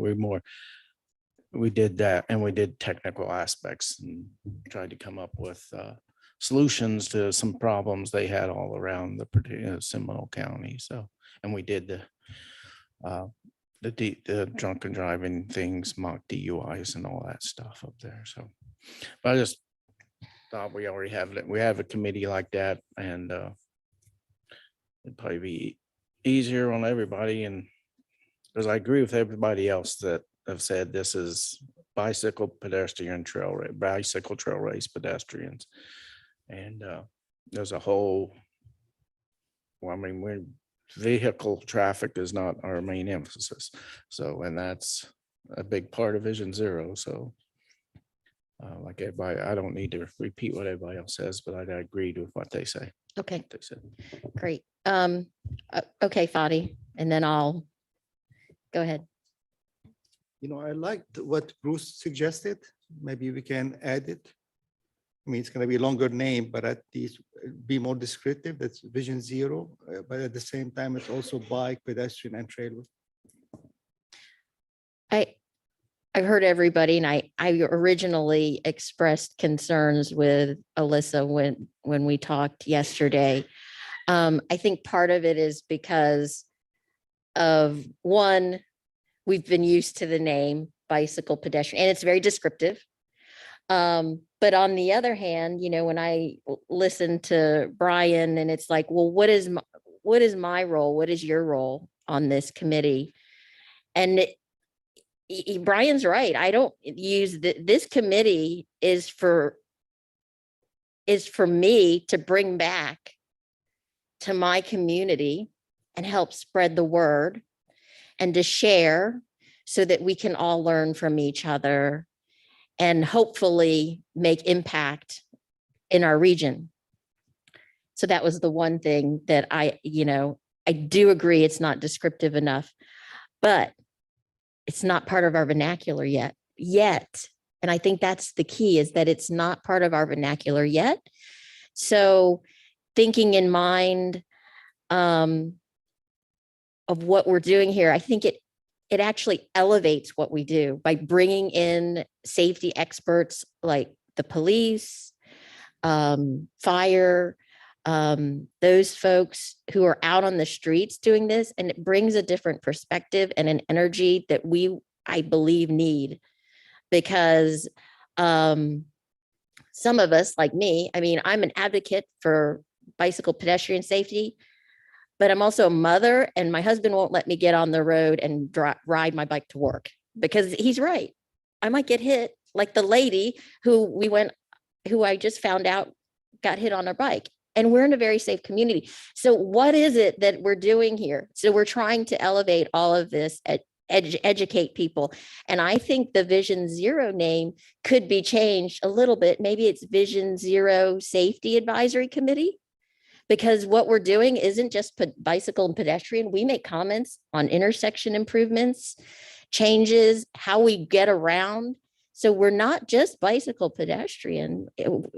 And I think I actually think it elevates this committee and makes us richer if we look at Vision Zero and we try to embrace that. And if that's the motion of like a national vision going to this new term, Vision Zero, then we'll be cutting edge, folks.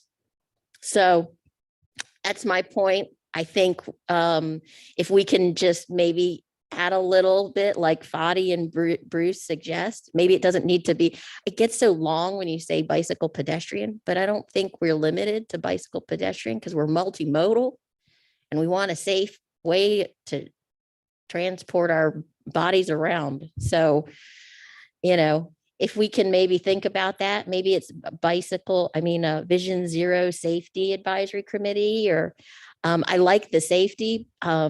I do like bike ped. I just don't know. It gets really wordy.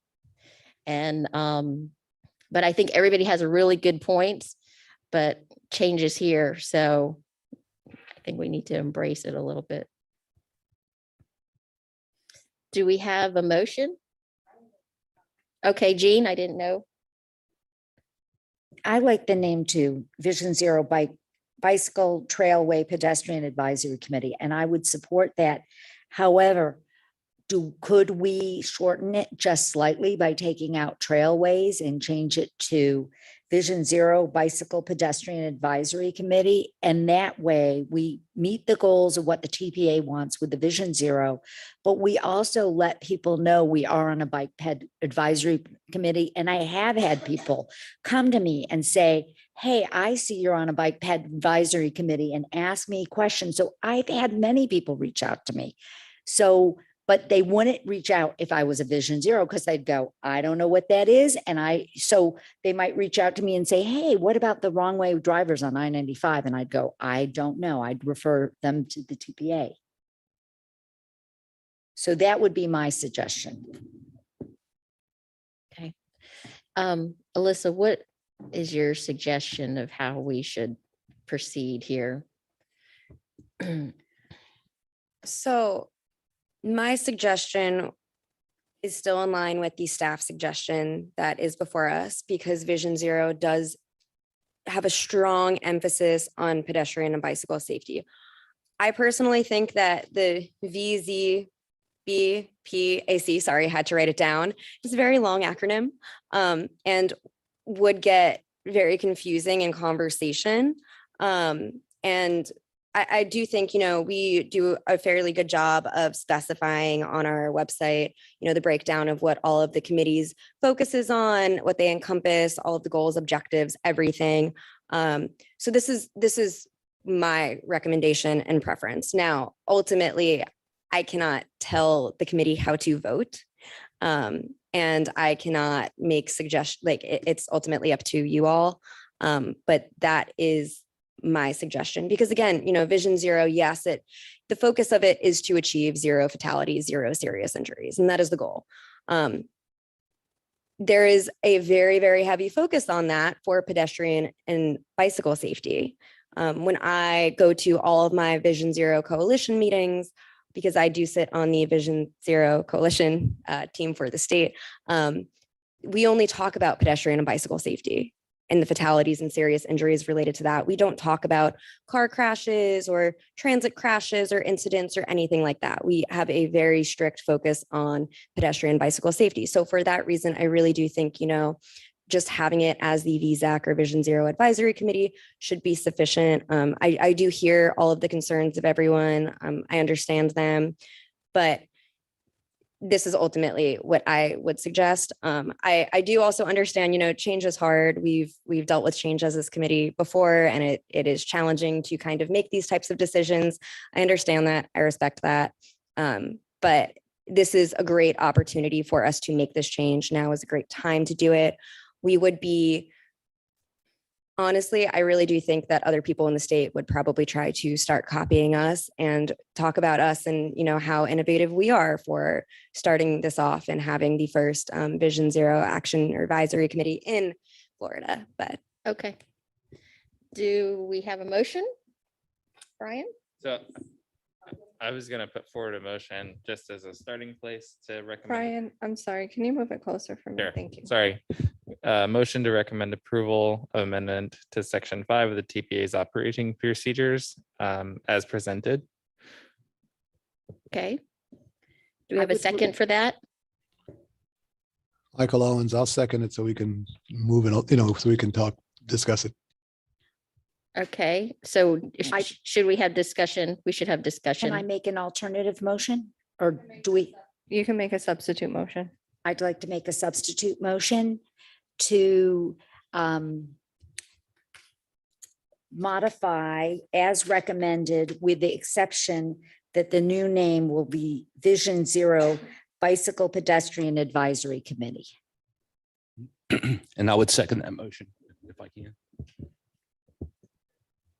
That's a motion by Jean, seconded by David. Do you have discussion on that? Shall we might need to roll call that one. Yes. So if there's no discussion, I can call the roll when you're ready. That would be on the substitute Yes, motion. because that one takes the floor. So the substitute motion, as I put it on the screen, Jean, is to recommend approval of amendment to section 5 of the TPA's operating procedures with the change to name the committee to Vision Zero Bicycle Pedestrian Advisory Committee, or VZPAC. BAC, my bad. Oh, Did I get that but wrong? BP, see, that's the thing. It's the BTPAC. Okay, I'm just saying. If you're ready, Madam Chair. Well, I'd like to have a little discussion on this because it is a little, I get it. I understand. I like the Bicycle Pedestrian Advisory Committee in there, Vision Zero. I'm just not sure if I'm sold on the safety. I mean, because I think safety is really what we're talking about, Vision Zero is synonymous with being safe. It just gets really long and wordy. And I actually think, and I'm the chair, so I shouldn't be making a motion, but Vision Zero Safety Advisory Committee, VZSAC, is a little bit better, but let's just see where this goes. So Fadi with his. Fadi. I know safety is an important part what we do, but it's not the only thing we do. As I mentioned, connectivity of bike network, the type of bike facilities, all of these are something that we consider. And as far as the name, I think it's original. I like it. Okay. All right, so Jean makes the motion, seconded by David. And could we do roll call, please? Yes, Madam Chair. And for the members present, you do need at least 8 members in favor for the motion to pass. Okay. Tracy Phelps, No. Bruce Rosenzweig, Yes. Craig Pinder, Yes. Ted Goodenough will be marked as absent, Joanna Paluso, No. Joanne Scaria, No. Fadi Nassar, Yes. J.C. Berry, Yes. David Willock, Yes. Jean Matthews. Yes. Thank you. Yash Nagal, No. Michael Owens, Yes. Christian Santa Gonzalez. I'm sorry, can you do that again? Oh, okay. Can you please? For the record, Madam Chair, Christian voted yes. John Roach, Yes. Brian Rusher, No. Stephanie Thoburn,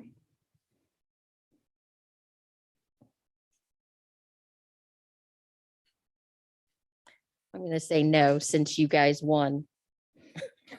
I wanted to make sure you guys can get the vote, but I wanted to say my piece. I don't want to do something against the board. I said my piece, but I don't want to be out there an outlier, but I appreciate the discussion. It's very good.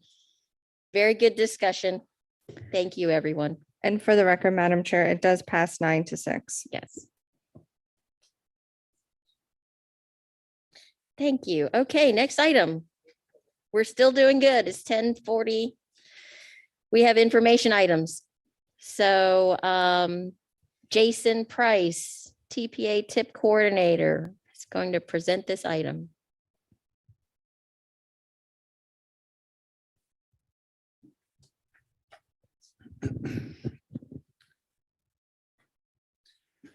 Now shifting gears back to the performance measures and carrying forward the conversation that Andrew initiated and presented as an action item. Today, I'm going to present some of the highlights of the TPA's 2021 performance measures report card. The performance measure report card can be found on our TPA's website, and I'll cover that at the end of this presentation on the final slide.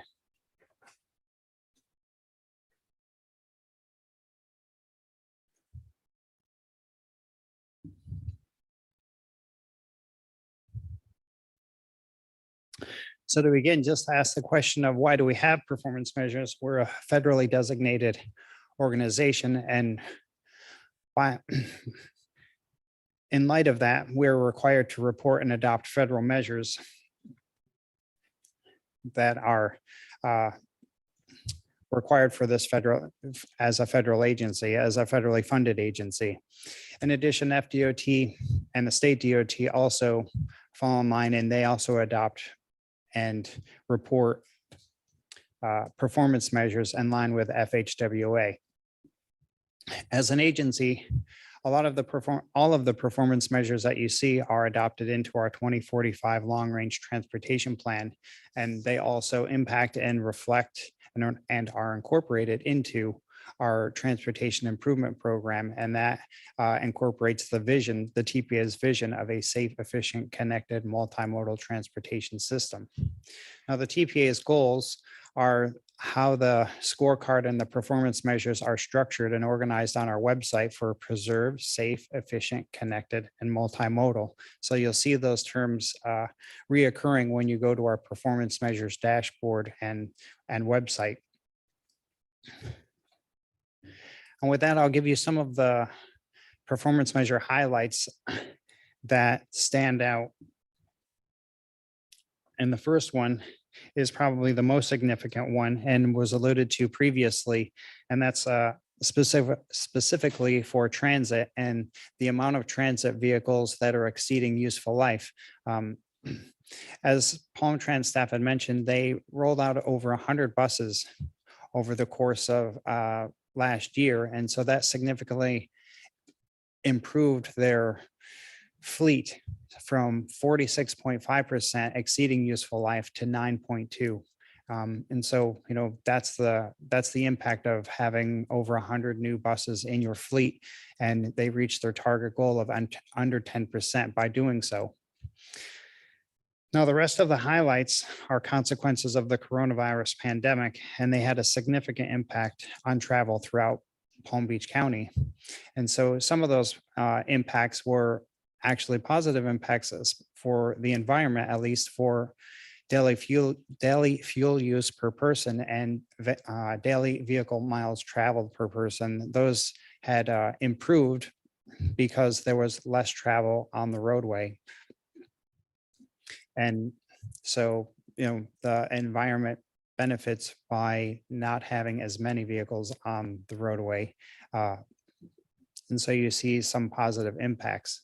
However, there's also other impacts as well, and that's a reliability. And this is also a positive impact in that traveling throughout the interstate and non-interstate transportation system has increased with reliability, with there being less people commuting to work and getting around the county. The system becomes more reliable because there's fewer cars and it's easier to travel on both the interstate and non-interstate. And you can see from 2019 to 2020 on the interstate system, in particular, the strategic intermodal system like I-95 and the Turnpike, reliability had increased significantly from 78% in 2019 to 94% in 2020. Now, going back to transit, they were impacted in a way to where their passenger trips per revenue hour were impacted because they had either operating less service or they had less ridership due to this coronavirus pandemic, and seeing the impacts of that, of not being able to operate fully or just not having the same kind of ridership due to just the overall impacts of reluctance to either use the service or the change in the dynamics of the workforce to where you're doing a hybrid workforce or just working remotely completely. So you would no longer be using these services. And so those are additional impacts. And these are just the highlights of all of what we measure for the performance measures. And to get all of the details and all of the information for the different metrics that we cover, we have a website right on our website, palmbeachtpa.org/PM. PM is for performance measures. When you go to that particular page, you'll see our scorecard, and that scorecard will give you all of the metrics, and they're highlighted in blue. If you can see it on the screen, they're all underlined. When you click on each one of these metrics, that'll take you to our dashboard and give you additional information to know more about what is being measured, the methodology on how the data is being collected and utilized and presented in either a graphical format, or in some cases, there'll be a map that'll show you where the locations are, where this performance measure information, kind of lies geographically. So that's the information that I have for you today for the performance measure scorecard. And if there's any questions, I can answer them. Margie, do we have any public comments? No, Madam Chair. Okay, anybody have any comments, questions on this item? Okay. Oh, Joanna. For the pavement markers that you showed there, is that just roadways or is there sidewalks in that? It is the roadway pavement. Roadway pavement, okay. Okay, anyone else? Okay, so then the next item is about Florida Bicycle Month, and Alyssa's gonna speak to us about that briefly.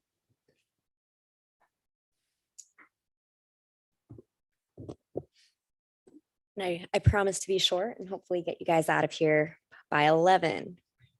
We have about 10 minutes. So a lot of you might be familiar with this already, but March is Florida Bicycle Month. So it is a very exciting time of the year, especially for this committee. So a little bit about the initiatives that we are, okay, there we go. Oh, okay. we are taking on and encouraging this year. So similar to previous years, we are really encouraging our municipalities to adopt Florida Bike Month proclamations. The municipalities on the screen are those that have done so in previous years. Last year, we totaled 13, which was great because it was a jump from previous year of 12. Now, this does include both our proclamation as well as the Board of County Commissioners proclamation. But there are 11 municipalities on there, including Boca Raton, Boynton Beach, Delray Beach, Green Acres, Jupiter, Lake Park, Palm Beach Gardens, Palm Springs, Royal Palm Beach, Wellington, and West Palm Beach. If you are not on there, I would love to see you on there this year. I have a personal goal set to hit 15 proclamations, and I really hope we can achieve that. So if your municipality that you work for is not on here, I'd love to see it on here. If the municipality you live in, might not work in, is not on here, maybe let me know and I can do some reaching out, because I would really love to see more people doing Florida Bike Month proclamations. And we do have sample proclamations available. I'd be more than happy to share one with you as well. So on to Bicycle Month activities. If you or your municipality are hosting any Bicycle Month activities, be it a ride, a super fun day, a rodeo, anything, please let us know. We'd be more than happy to promote it, put it on our calendar, share it on social media, and even have staff attend. The things you see on the screen are really just flyers from past years' activities. West Palm Beach hosts an annual Bike to Work Week, which is actually going to be coinciding with our their week is going to be our bike ride, which is great. Village of Palm Springs usually hosts a super fun day. Palm Beach County usually hosts a couple of rodeos, as well as other municipalities. So please, if you guys are hosting anything or know of anything going on, let me know so that way we can help share the news and get more people there. And you've seen this slide every year. This is our walkbikepalmbeach.com calendar. We do keep this updated with all of the events that are going on. You do have the ability from the public facing side to both add your own events or reach out to me, and I would be more than happy to make sure it is reflected on our calendar. This is a calendar that is posted on our website. Everyone can see it. So it's a great opportunity, great way to spread the news and get more people to attend your events. So this year we are going to be hosting another webinar series for Florida Bike Month. This is going to kick off on Thursday, March 3rd. I'm going to be leading a webinar on safe bicycling. We'll cover the rules of the road, the ABC check, helmet fittings, all of the important things, the elements for, being a cyclist and riding safely. Then on Wednesday, March 9th, I am pleased to say that we are going to be working with our partners, the Dutch Cycling Embassy, and we are going to have the author of Building Cycling Cities, Chris Brentlet, come speak on behalf of his book, kind of talk about the policies behind how to really build a cycling city and get that infrastructure going and get the buy-in. So that's going to be a really fantastic webinar. And then lastly, on Tuesday, March 15th, we are going to be working with Decisio, another one of our partner agencies, international partner agencies, actually. And this webinar is going to be on bikeonomics and really, how adding bicycle infrastructure will benefit the economics of a community, the local economy. So this is going to be a really great webinar, really honestly a good one for especially the, elected officials and staff that don't always see the benefits to adding this sort of infrastructure. So really good to tune in on. We do have the registration for all 3 of these webinars posted on our website, on our Walk Bike Palm Beach page. And it will be sent out to everyone on the committees as well and shared on social media. If you have any questions about this, any issues with registration, anything at all, please reach out to me and I would be more than happy to assist. Okay. And then finally, we will be hosting our TPA annual group ride. West Palm Beach is doing their Bike to Work Week this week, the week of the 7th to the 11th, and we will be finishing off with our ride will be coinciding with their ride, ending at City Hall for their block party. But this is about a 3.5-mile ride. It takes about 30 minutes and it's around downtown West Palm Beach. It will highlight quite a few just popular destinations in the city, which is going to be really interesting. And we would just love to have everyone join us. If you do need a bike, we will have some available, first come, first serve, and we will have shirts available, but we will have like a very limited number. So please try to bring your own if you are joining. If you have any questions, concerns, you would like to come, any of it, reach out to me and I will make sure you are registered and good to go. And with that, I will take any questions if there are any. Do we have any public comment, Margie? No, Madam Chair, but you do have Tracy with his card and David, I think. Oh, and John. Okay. Tracy. I don't David, have and a then question. I just, I'm sure all three of those webinars are going to be awesome. But I worked with Alyssa on with the Dutch Cycling Embassy on something, another issue, and those guys are amazing. It's amazing what they're doing over there. So that would be something you probably don't want to miss if you can make it. Great. David? And I just want to make the comment, there were none of the Glades cities involved. Maybe approach them. There's a lot of bicycling out there. I mean, just as a matter of necessity sometimes. And maybe they don't know all the safety rules and stuff like that. So it wouldn't be a bad idea to approach them. Sure. And I will be actually reaching out to my counterpart or similar counterpart at all of the municipalities to kind of see what's going on, including the Glades region. And I guess now would be a great time to actually also say that the city of South Bay has reached out to me for a walking audit, which is the first one in the Glades region. So everything that we are doing out here is definitely reaching them, but I will be sure to make sure that they know about this and we get any events that they may be hosting end up on our calendar as well. Great. John? Just to let you know that our proclamation is scheduled to go to the commission on the 22nd. So we'll forward that to you once it's done and then also give you any of the events associated with that. So. Great. Sounds good. Yeah, we're planning our proclamation. Since we've done it in previous years, it makes it super easy to do it again and hope to have Alyssa come out and invite her to accept the proclamation as well. Anything else? We have administrative items that we're not going to go through. Margie? I do have one item on your administrative items. I noted it for the other committee, so I'll note it for you as well. Okay. So previously your 2020 or your annual calendar, so this year, your 2022 calendar, the dates are actually adopted by by the governing board. So if there's any change you would like to make to those dates, it would need to go back to the governing board for adoption. And I did want to note as well that in October, you do have a date change. We did move our meetings back a week to accommodate the Jewish holidays. So it's going to be the second Thursday in October. And then you do have Jean with her 10 card. At what meeting will we be ranking the projects for grant funding? That I have to check. That's I think that's April. The applications are due.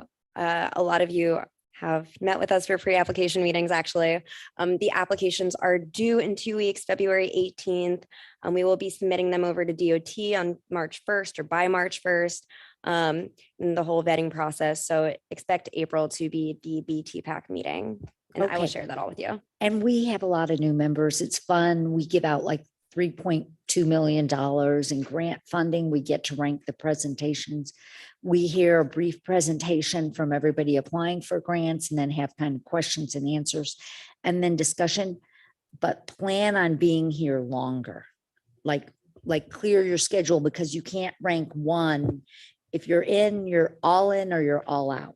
You can't leave part way. So just mark your calendar that you should plan to be here longer. So on what Jean said, for those members who have not been with us either long enough or did not attend last year, normally for this April meeting, we will have our regularly scheduled BTPAC meeting in the morning, break for lunch, go our separate ways, and then regroup in that early afternoon right after lunch. And then we will spend the afternoon reviewing projects, have some of the applicants come in for presentations if they so choose, and then we will do the scoring. So it is expect that April meeting to be all day. So that is it. Okay. I'm going to try this out. So our next meeting is March 3rd, 2022 for the Vision Zero BPAC. Right? Sounds good? All right, I think that's it. And we'll see you next month. Okay, take care, everyone.